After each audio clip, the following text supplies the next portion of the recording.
கடவுள் கையில வச்சிருக்கிறது நமக்கானது என்ன தெரியுமாங்க? பாவம் புண்ணியம் எல்லாம் இல்லைங்க, எல்லாம் நம்ம கணக்குல சேரும்.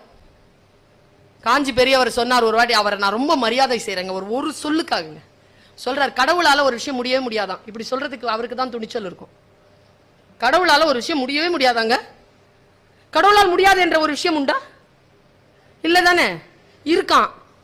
அது என்னன்னா, நாம செய்யற பாவங்கள் எல்லாம் மன்னிக்கிற தகுதி அவருக்கு இருக்குது.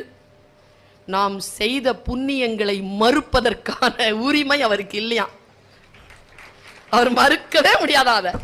இப்படி சொல்கிறார் காஞ்சி பெரியவர்.